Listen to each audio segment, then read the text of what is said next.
ഹിമകുന്ദമൃണാളാഭം ദൈത്യാനാം പരമം ഗുരും സർവശാസ്ത്രപ്രവക്താരം ഭാർഗവം പ്രണമാമ്യഹം.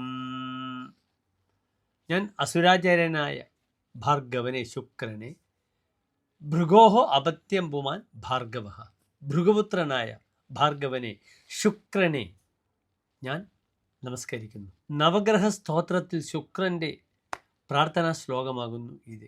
ശുക്രൻ അസുരാചാര്യനാണ്. എല്ലാ ശാസ്ത്രത്തിലും കലകളിലും വളരെയധികം നിപുണനാണ്. ഭൗതിക സുഖത്തിൻ്റെ പൂർണ്ണതയാണ് അസുരാചാര്യനായ ശുക്രനിലൂടെ ഒരു വ്യക്തിക്ക് ലഭിക്കുന്നത്. ശുക്രനെ കൊണ്ടാണ് അബലാഭോഗയാനാനി ശുക്ര, സ്ത്രീ, സുഖഭോഗങ്ങൾ, വാഹനങ്ങൾ, ഇതൊക്കെ ചിന്തിക്കുന്നത്. എന്താണോ ഭൗതിക സുഖത്തിന് ഉചിതമായിട്ടുള്ളത്, ഇതിൻ്റെയൊക്കെ കാരകനാകുന്നു ശുക്രൻ. ശുക്രൻ ഉണ്ടാക്കുന്ന വലിയൊരു യോഗമാണ് മാളവ്യ മഹായോഗം. ശുക്രൻ കേന്ദ്രസ്ഥനായി, കേന്ദ്രമെന്നാൽ ലഗ്നം, 1-ാം ഭാവം, 4, 7, 10 ഈ ഭാവങ്ങളിലായി സ്വന്തം ക്ഷേത്രത്തിലോ ഉച്ചക്ഷേത്രത്തിലോ നിൽക്കുകയാണെങ്കിൽ അതിനാണ് മാളവ്യ മഹായോഗം എന്ന് പറയുക. ശുക്രൻ്റെ ഉച്ചക്ഷേത്രം മീനമാണ്. സ്വക്ഷേത്രങ്ങൾ തുലാം മൂലക്ഷേത്രമാണ്, അപ്രകാരം തന്നെ ഇടവവും. ശുക്രൻ്റെ നീചക്ഷേത്രമാണ് കന്നി. കന്നിയിൽ ശുക്രൻ വളരെ ദുർബലമാണ്. പലപ്പോഴും അത്യന്തം നീചമായ കർമ്മങ്ങൾ ചെയ്തും കാശുണ്ടാക്കുമെന്നൊരു ഫലം പറഞ്ഞിട്ടുണ്ട്.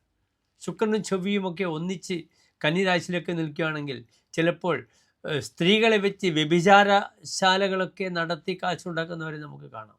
അതേ ശുക്രൻ ഉച്ചസ്ഥനാണെങ്കിൽ വളരെ മാന്യമായ രീതിയിൽ നമ്മുടെ സൂര്യ കൃഷ്ണമൂർത്തി സാറെ പോലുള്ള ആളുകൾ സൂര്യ കലോത്സവം, വലിയ വലിയ ഡാൻസേഴ്സൊക്കെ വെച്ച് വലിയ രീതിയിൽ, അത് മറ്റൊരു തലത്തിലാണ്. അവിടെ ശുക്രൻ ആ തൗര്യത്രികത്തിൻ്റെ ധർമ്മം നിർവഹിക്കും. ആദ്യം പറഞ്ഞ സ്ഥലത്തോ ശുക്രൻ യഥാർത്ഥത്തിൽ വ്യാപാരമാണ്. സ്ത്രീകളെ വ്യഭിചരിച്ച് വിറ്റ് കാശുണ്ടാക്കുന്ന ധർമ്മം ശുക്രൻ ചെയ്യും. ഏതായാലും എൻ്റെ പ്രിയപ്പെട്ട പ്രേക്ഷകർക്ക് ശുക്രൻ്റെ രാശിചാരത്തെക്കുറിച്ചാണ് നാം ഇവിടെ ചർച്ച ചെയ്യുന്നത്. ശുക്രൻ മകരൻ രാശിയിലേക്ക് പ്രവേശിച്ചിരിക്കുന്നു. 2026 ജനുവരി 12-ാം തീയതി, അതായത് 1201 ധനുമാസം 28-ാം തീയതി മുതൽ കേവലം 24 ദിനങ്ങൾ മാത്രമാണ് ശുക്രൻ മകരരാശിയിൽ നിൽക്കുന്നത്. അതിൽ കുറേ ദിവസം ശുക്രൻ്റെ മൗഢ്യവുമുണ്ട്. കാരണം ശുക്രൻ സൂര്യനോടുകൂടി ഒന്നിച്ച് നിൽക്കുമ്പോൾ ആ മൗഢ്യത്തിന് പ്രസക്തിയില്ല. ഇവിടെ ശുക്രൻ സൂര്യനിൽ നിന്ന് മാറി അങ്ങോട്ട് നിൽക്കുകയാണ്. പക്ഷേ സൂര്യനും മകരൻ രാശിയിലേക്ക് പ്രവേശിക്കുകയാണ് 14-ാം തീയതി മുതൽ. 14-ാം തീയതി മുതൽ ഒരേ രാശിയിൽ വരും. അപ്പോൾ ആ മൗഢ്യത്തിൻ്റെ പ്രസക്തി കുറയും. അതിനാൽ 14-ാം തീയതി ഉച്ചയ്ക്ക് 2:15 മുതലുള്ള സമയം സൂര്യൻ മകരത്തിലേക്ക് സംക്രമിക്കുകയാണ്, ഉത്തരായനം ആരംഭിക്കുകയാണ്. അപ്പോൾ ഈ 2 ദിവസത്തെ ബുദ്ധിമുട്ട് മാത്രമേ ഉണ്ടാവുകയുള്ളൂ. 2 രാശിയിൽ നിൽക്കുന്ന മൗഢ്യമുള്ള ഗ്രഹം ദുർബലത പ്രകടിപ്പിക്കും. മൗഢ്യംഗതാസ്തേ വിബലാഹ, മൗഢ്യമുള്ള ഗ്രഹത്തിന് ഫലം വളരെ കുറയും.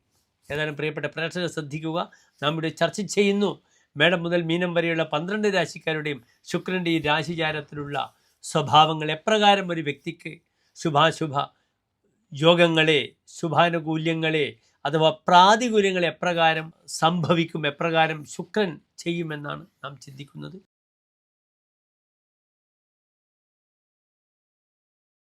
പുണർന്ന നക്ഷത്രത്തിൻ്റെ അവസാനത്തെ 15 നാഴിക, പൂയം, ആയില്യം നക്ഷത്രങ്ങൾ വരുന്ന 2 നക്ഷത്ര സമൂഹം.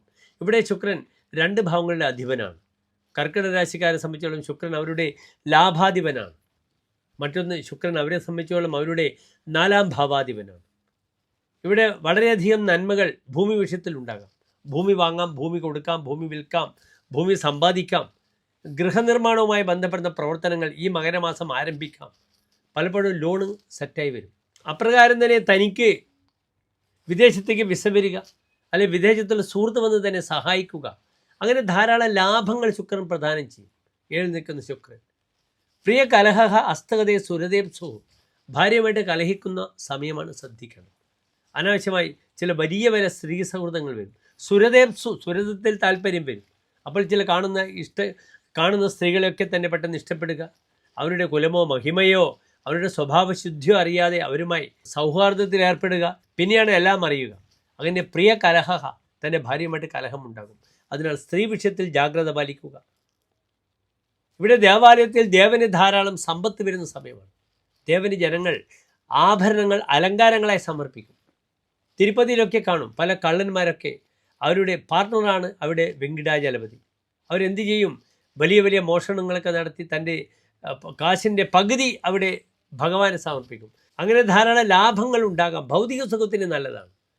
നല്ല ഭാര്യയെ ലഭിക്കുക. കളത്രേ കളത്രാത് സുഖന്നോ കളത്രാത് കളത്വം ശുചുക്കെ രത്നഗർഭം. നല്ല രത്നഗർഭിണിയായ ഭാര്യയെ ലഭിക്കുക. ഈ ഒരു 24 ദിവസം വിവാഹങ്ങൾക്ക് അനുകൂലമാണ്. വിവാഹ തീരുമാനങ്ങൾ ഉണ്ടാകും. നിശ്ചയം, പരസ്പരം കാണപ്പെടുക, വിദേശത്തുള്ളവർ പരസ്പരം വളരെ പെട്ടെന്ന് അടുക്കുക, അത് വിവാഹത്തിലെത്തുക തുടങ്ങിയ നല്ല മംഗളകർമ്മങ്ങളൊക്കെ നടക്കട്ടെ ഈ ശുക്രൻ്റെ സമയത്ത് ഞാൻ പ്രാർത്ഥിക്കുന്നു. വിലാസാധികോ, വളരെ വിലാസങ്ങൾ പ്രകടിപ്പിക്കും. അതിനാണ് പ്രേമ ചാബല്യങ്ങളൊക്കെ പ്രകടിപ്പിക്കാം. ആളുകളെ കാണിക്കാൻ വേണ്ടി, സ്ത്രീകളെ ആകർഷിക്കാൻ വേണ്ടി നല്ല ബൈക്കൊക്കെ ചെത്തി നടക്കുക, കാറിലൊക്കെ സഞ്ചരിക്കുക, ഒന്നുമില്ലെങ്കിലും വാടകയ്ക്കാണെങ്കിലും വാങ്ങിച്ച് പോഷായി കാര്യങ്ങൾ നീക്കാൻ ശ്രമിക്കും. ഗണ്യതേ ച പ്രവാസി, ദേശം വിട്ടു പോകും, അതിൽ ഗുണം വരും.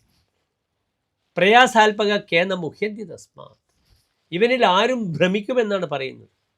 അതിനാൽ പലപ്പോഴും അങ്ങോട്ടും ഇങ്ങോട്ടേക്കും ആകർഷിക്കപ്പെടുന്ന ഒരു വ്യക്തിത്വം കാത്തു സൂക്ഷിക്കാൻ കർക്കിടക രാശിക്കാർക്ക് ഈ സമയം വളരെ നല്ലതാണ്. സൗമ്യ വിവാഹ ഘടന, 7ാം ഭാവത്തിൽ ശുഭഗ്രഹം വരുമ്പോൾ വിവാഹ തീരുമാനങ്ങൾ ഉണ്ടാകും.